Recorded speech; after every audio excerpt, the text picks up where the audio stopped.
생의 기원은 상대방을 위해서 존재한다는 것으로 시작. 그렇다면 진리가 되는 근본인 이 몸이라는 존재가 우리 삶의 근본 문제를 해결하는 요점으로 전개된다 할 것이다. 즉, 우리가 살아가는 원인과 사는 원인과 살 수 있는 원인 등등에 대한 만상의 주체의 근본 원인을 관하여 살펴보지 않을 수 없다. 이 3대 원인을 알고자 할 때의 현실적인 유심론적 견지와 유물론적 견지를 살펴서 관찰하지 않을 수 없는 사실로 되어 있으니 이 양방향이 전 인류의 이상으로 바라는 종점의 하나로 되어야 할 것이 갈라지고 있다. 즉, 유심론으로는 신을 세우지 않을 수 없고 유물론은 물질을 세우지 않을 수 없게 되어 삶에 대한 근본 문제에 서로 간격이 멀어지고 있다. 그러니 창조의 조화로 된 우주, 천주, 이냐 진화로 조성된 우주이냐가 문제이다. 그렇다 하더라도 사는 것 자체가 중요한 문제이다. 천주의 생물이 살아가기 위하여는 무엇이 필요한가? 거기에는 구비 조건으로 태양, 빛, 공기, 물을 구성할 수 있는 물질이 필요하다. 그렇다면 진화론적 입장에서 한 생물이 존재할 수 있을 때까지를 보자. 생물이 한 진리 구성체로서 존재하기 위해서는 반드시 소생으로부터 장성까지, 장성부터 완성까지의 한 일관되는 과정을 통하여 시기적인 이동성으로 보는 진화적 법칙 궤도를 보여준다. 즉, 이러한 진화 법칙이 있는 것인데 어떤 목적물이 구성될 수 있는 외부적 조건 즉 진화할 수 있는 방향으로 움직이게 하는 힘은 어디서부터 시작되는가? 기타 삶을 지속시킬 수 있는 모든 조건과 요소는 즉 힘과 빛, 공기, 물, 흙 등이 존재할 수 있는 물리적 보장 조건은 무엇 때문인가? 갖가지 조건 등의 여러 가지 요소를 살펴볼 때 진화적 법칙은 이등 변형을 취하는 자체 외부적 여러 요소 존재까지 창조시켜가면서 진화한다면 모르거니와 그렇게는 되지 못하는 것이다. 그것을 우리는 대충 관측할 때 진화할 수 있는 외부적 기존 환경을 어떻게 설명할 것인가? 이것이 진화하기 위한 전제 조건임에도 그것까지는 생각하지 못한다. 그러므로 생물은 물론 그 밖의 사물이 존재하기 위하여 근본적으로 필요한 조건을 공통적으로 가지고 있음을 알아야 한다. 존재하게 하는 상대 존재를 이미 가정한 선유적 존재물이 반드시 요구된다.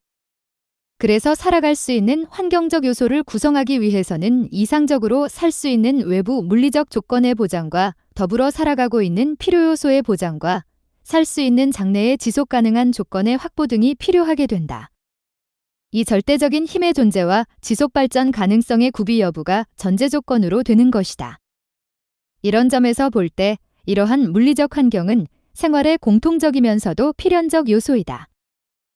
우리는 이 점을 인정할 수밖에 없는 동시에 목적 완성을 위한 생활의 요소적 존재를 확정시킬 수 있는 근본 존재로서 물리적 환경이 필요하다.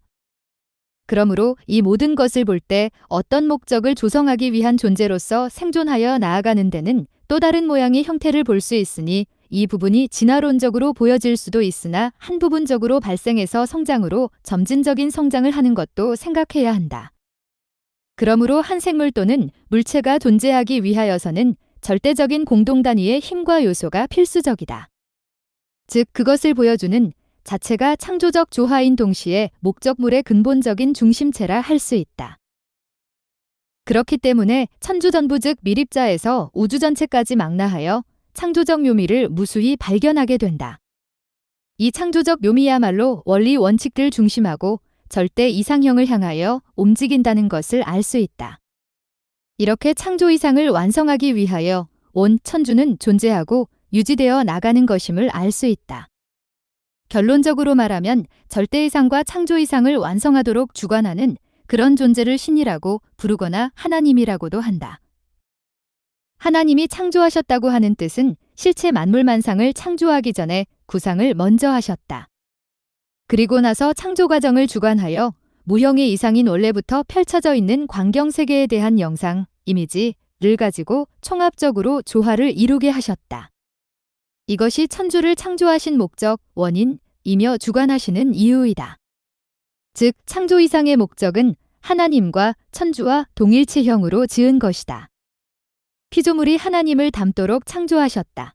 그래서 피조물끼리는 서로 상대적이면서 서로 간의 연관성, 상호작용이 가능하도록 늘 가지도록 창조하였다. 하나님의 속성인 근본의 원리 원상을 실체로 펼쳐놓고자 하신 것이 만물 창조이다. 하나님은 무형의 존재이면서 유형의 존재인 삶의 근본까지 포괄하고 있다. 그래서 모든 생물은 하나님 성상대로 지음받았다. 그중 전체 생물과 만물의 중심은 사람이다. 그래서 인간을 표상으로 하여 피조만물을 창조하셨다. 그러므로 무형의 하나님이 좌지우지하면 사람이 따르고 사람이 좌지우지하면 만물 전체가 좌우되게 되었다. 그러므로 하나님이 무형인 하늘 세계를 주관하는 동시 유형 실체 세계까지 총괄 주관을 하여야 하는 것이다. 그런데 실체 세계의 중심은 사람이니 사람만 주관하면 자연스럽게 만물도 사람의 주관을 받도록 하려는 것이었다. 그러므로 사람을 창조할 때 하나님이 자기 형상대로 창조하셨을 뿐 아니라 인간이 실체 세계를 주관하도록 하셨다. 그러기 위해서는 인간은 완전한 인격자가 되어야 한다. 그런 인간이 비로소 창조하신 목적대로 하나님을 대신하여 만물을 주관할 수 있게 하셨다. 이러한 인격 완성된 인간의 확보야말로 근본 하나님을 그대로 닮은 동상동성체로 대변자 자격에 갖춘 실체가 된다. 다시 말하면 하나님과 사람은 격과 형상으로나 같은 동체형으로 되어 있기에 주관할 수 있는 자격을 구비할 수 있는 것이다. 그리하여 만물의 주인격 되는 인간은 만물이 구비하고 있는 여러 가지 요소도 골고루 갖추도록 지었다. 그러나 그 몸통인 물체적 존재에 있어서는 만물의 몸통의 존재적 요소와 별반 다름없다. 그러면서도 생심의 존재가 만물보다는 월등히 뛰어난 존재였다. 사람도 육신은 만물 요소와 별반 차이가 없었으나 그 양심적 구조에 하나님의 성품이 부분적으로 포함할 수 있는 존재라는 것이 생심의 특징이다. 이 생심이 성장하여 영혼의 몸과 같은 부분을 이루고 영혼의 몸 부분은 또 다시 빛을 내는 생명체와 스스로 빛을 발하는 생명체로서 완성된다. 이런 인간이 직접 신의 지시에 따르도록 하는 기능이 바로 생심의 특징이다. 다른 생물은 육신은 가지고 있으나 생심이 없다. 육신에는 육심과 육체가 합하여 동일 목적의 행동을 하게 되니 이 작용 부분은 동물성의 본능성에 해당한다. 이 본능성은 육신적 활동으로 하여 생존을 위한 지각과 보호의 지각과 번식의 지각 등으로 구분된다. 이렇게 동물은 본능대로 생존체로서 삶을 지속하는 것이다.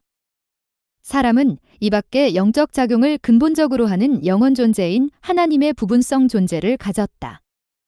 그렇기 때문에 인간은 자연히 영원한 선으로 향하고자 본성의 지향이 작용하는 것이다. 그것은 번식이나 자기장의 발생과 같은 음양이 합하기 위해 동성 동질 동요소로 이루어져 있지 않을까 하는 추측도 가능하다.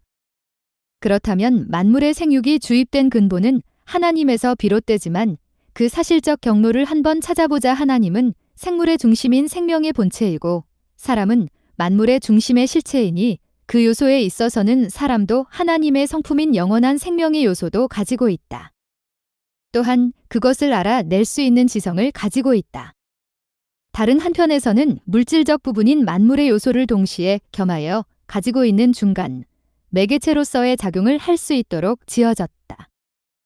성서에 의하면 사람을 지으실 때 흙과 물을 조합하여 몸체를 구성하시고 공기와 태양빛을 내려 실체 살도록 지으셨다. 그리고 몸즉 육신의 무형적 영체로서 영원 존재할 수 있는 생명을 주입하고 심장을 기동하는 작용을 일으켜서 살도록 하셨다.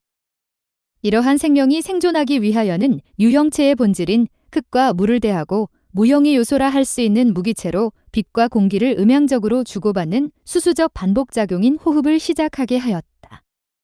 그리하여 원만한 주고받는 수수작용을 계속하여 삶을 유지하게 되니 이 삶의 근본은 하나님으로부터 주입된 것이다. 그리하여 호흡은 생활의 활력적 요소를 돕는다.